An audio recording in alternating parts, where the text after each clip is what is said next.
Ultimately 3 ধরনের হরিণ দেখা যায়। কানগুলো কত নরম হবে বলো তো।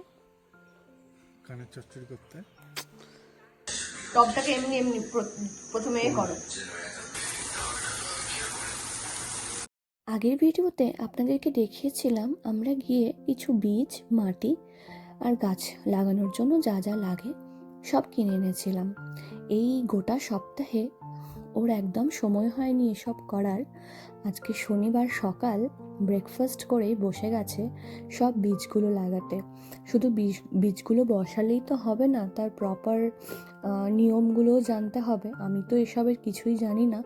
অভিজিৎ সব গুগল করে করে মোটামুটি দেখে ও সবই এসব করছে। আর তার সাথে আমার এই যে বীজগুলো আছে, এবার সেগুলো থেকে যেটা হয়, এতগুলো বীজ, সেগুলো থেকে কতগুলো গাছ বেরোবে, এখানে অনেক ধরনের নিয়ম থাকে লাগানোর জন্য। তো সেগুলো পড়ে পড়ে করতে হচ্ছিল। এই যে গাছটা দেখছেন, এই গাছটা না একদম ছোট্ট আমি নিয়ে এসেছিলাম এইটুকু, সেটা অভিজিৎ এই বড় টবটাতে লাগিয়ে দিয়েছিল। ওর হাতটা খুব ভালো, মানে ওর হাতে গাছ খুব ভালো হয়। আমি ওই জন্য ওকেই এটার পুরো ভার দিয়েছি যে তুমি এসব করো, যা লাগবে বলো। বাট ও যেটা করে সেটা মানে নিজেই আর কি সব কিছু ফিনিশ করবে, তো ও এইসব করছে। আজকে আমি তাই পুরোপুরি রান্নাঘরের দায়িত্ব নিয়েছি। আজকে আমি বানাচ্ছি এই যে মাশরুমগুলো দেখছেন, সেগুলোকে সুন্দর করে কেটে আমি একটা রান্না করছি। আমাদের বাঁকুড়াতে বর্ষাকালে ছাতু পাওয়া যায়। যারা বাঁকুড়া থেকে দেখছো তারা বুঝতে পারছো আমি কি বলছি।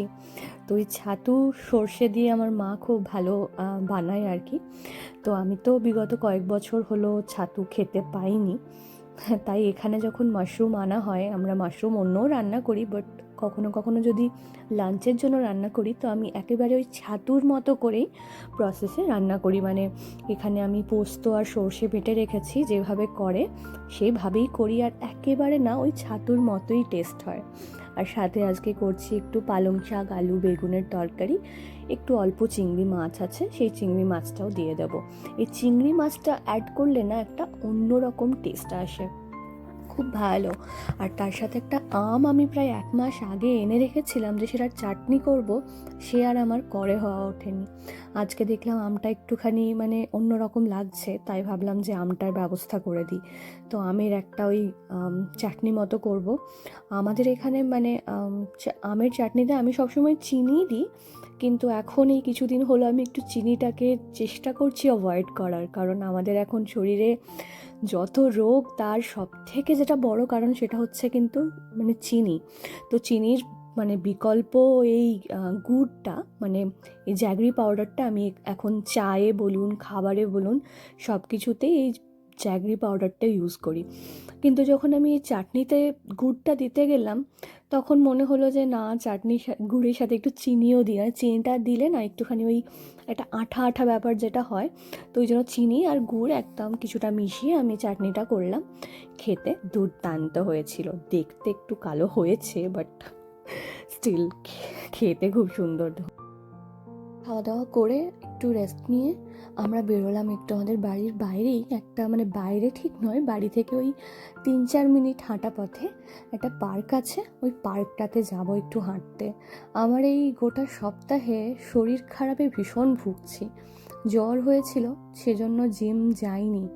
এবার জিম তো যাইনি ঠিক আছে, কিন্তু এখন ওই রোজ বিকেলবেলাটা বেরিয়ে বেরিয়ে এমন অভ্যেস হয়ে গেছে। তো অভিজিৎ বলল চলো একটু তাহলে ঘুরেই আসি। আর এই যে দেখছেন, গিয়েই দেখতে পেলাম এই দুজনকে। এই বাঁদিকে একজন তো আমার দিকে পুরো পোজ দিয়েই দাঁড়িয়েছিল, যেন ওর ফটো, মানে ওর ফটো তোলার জন্যই দাঁড়িয়ে আছে। হরিণ আমাদের এখানে না খুব সচরাচর দেখা যায় জানেন তো।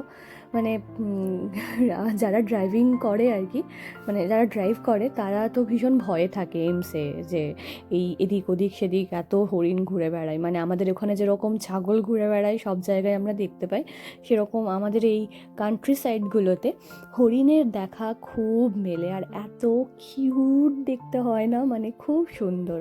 তো যে ট্রেলটা দিয়ে হাঁটছিলাম সেটার পাশেই একটা ছোট্ট নদী যাচ্ছে, আমি নদীটার ঠিক নাম জানি না।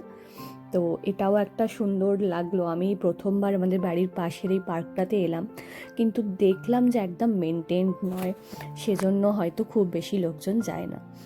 তো ওখান থেকে বেরিয়ে এসে একদম আমাদের বাড়ির পেছনে যে একটা পার্ক আছে সেখানে এসে একটু বসলাম। আপনারা এই জায়গাটা এর আগেও অনেকবার দেখেছেন, কিন্তু অন্য সিজনে, মানে আমি ফলের সময় দেখিয়েছিলাম, প্রচুর সুন্দর কালারে তখন ভর্তি ছিল।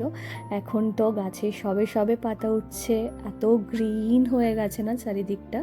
আর মানে এতদিন বরফে ঢেকে থাকার পর এত গ্রিন সুন্দর সুন্দর ফুল দেখে মানে মনটা এত ভালো লাগছে। এই যে গাছটা দেখছেন, এই গাছটার নিচে আমি প্রায় আধা ঘন্টা মতো বসে কাটিয়েছি। আমার এত ভালো লাগছিল, মানে কোনো রকম ফোন, কোনো কথাবার্তা, কিচ্ছু না, জাস্ট জাস্ট আমি। তো এই করেই আমরা বিকেলটা কাটালাম। বিকেলটা কাটিয়ে বাড়ি যেতে যেতে একটু সন্ধে হয়ে গেছিলো। আমরা হাইওয়ে থেকে কিছু জিনিসপত্র তুলে তারপরে বাড়ি গিয়েছিলাম।